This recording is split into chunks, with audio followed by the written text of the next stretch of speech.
सातारा जिला परिषद अध्यक्ष चुनाव के दौरान सियासी घमासान खुलकर सामने आया। भाजपा और राष्ट्रवादी शिवसेना के बीच आरोप प्रत्यारोप, बयानबाजी और अंदरूनी खींचतान ने पूरा चुनाव को हाई वोल्टेज ड्रामा बना दिया। सातारा में जिला परिषद अध्यक्ष चुनाव के दौरान राजनीतिक माहौल पूरी तरह गर्मा गया। पालक मंत्री शंभूराज देसाई द्वारा लगाए गए आरोपों को मंत्री शिवेंद्र राजे भोसले ने सिरे से खारिज कर दिया। उन्होंने दावा किया कि उनके पास स्पष्ट बहुमत था और पार्टी के सभी सदस्यों का समर्थन मिलने से ही जीत संभव हुई। वहीं मंत्री जय कुमार गोरे ने भी इस पूरे घटनाक्रम पर प्रतिक्रिया देते हुए कहा कि शंभूराज देसाई बड़े नेता है, इसलिए उन पर ज्यादा बोलना उचित नहीं, लेकिन उनकी अहंकारपूर्ण भूमिका के कारण ही यह स्थिति पैदा हुई। इतना ही नहीं, चुनाव प्रक्रिया के दौरान अधिकारियों और पुलिस के साथ कथित अभद्र व्यवहार को लेकर भी सवाल उठाए गए, जिससे पूरे मामले ने और तुल पकड़ लिया। आता आम्ही आमच्याबरोबर सदस्य होते आणि त्या सदस्यांनी आम्हाला साथ दिली। त्याच्यातनं शेवटी मतदान होऊन झाले, त्याच्यात काही कुठं काही वेगळं झालं नाही। सदस्यांनी साथ दिली म्हणून आमच्या भारतीय जनता पार्टीचं अध्यक्ष झाले। पोलिसांचं जे काही काम असेल पोलिसांनी करावं, त्यांनी केलं।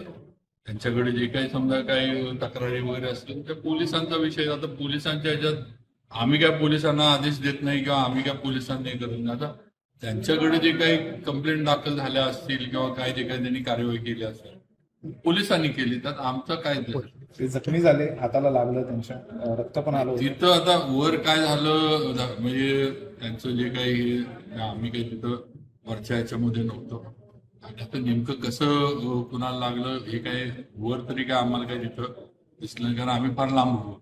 मुळातच आपण पाहिलं की जिल्हा परिषद आणि पंचायत समितीच्या निवडणुका भारतीय जनता पक्ष वेगळा,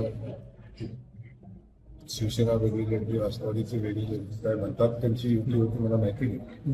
परंतु भारतीय जनता पक्षानं स्वतःच्या ताकदीवर 27 जागा निवडलेल्या होत्या। एक आमचा सहयोगी सदस्य आमच्या विचाराचा सदस्य होता। 28 जागा आमच्या भारतीय जनता पक्षाच्या होत्या। तेव्हा भारतीय जनता पक्ष जिल्ह्यातला सगळ्यात मोठा पक्ष राज्यात आहे, देशात आहे, जिल्ह्यातला जिल्हा परिषदेचा सगळ्यात मोठा पक्ष होता। पहिल्या दिवसापासून आमची भूमिका हीच होती की भारतीय जनता पक्षाचा अधिकार आहे जिल्हा परिषद अध्यक्ष होणं। तेव्हा महायुती म्हणून हे सगळे एकत्र यावे अशी आमची भावना होती। परंतु निकाल लागल्यानंतर काही लोकांना अहम होता, काही लोकांनी आमची चेष्टा करायला होती, काही लोकांनी आणखी वेगवेगळ्या पद्धतीनं हसण्याचा प्रयत्न। मला आधीचं काही बोलायचं नाही, त्या ठिकाणी मी एवढंच सांगतो, हा जिल्हा स्तरावरचा विषय होता।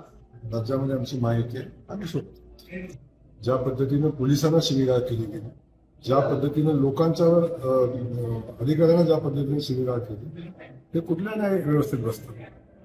त्यामुळं या सगळ्या व्यवस्थेला वेटीला धरण्याचं काम कोण करतं हे बोलण्याची वेळ येऊ नये अशी माझी इच्छा आहे। इथं काय परिस्थिती आहे, लहान लहान मुलांना माहिती आहे कोण कोणाला वेटीला धरते, त्याच्यावर मी बोलणार नाही, वेळ आल्यावर त्या गोष्टी होते। पण माझं म्हणणं आहे की प्रशासनानं प्रशासनाचं काम केलंय, पोलिसांनी पोलिसांचं काम केलं।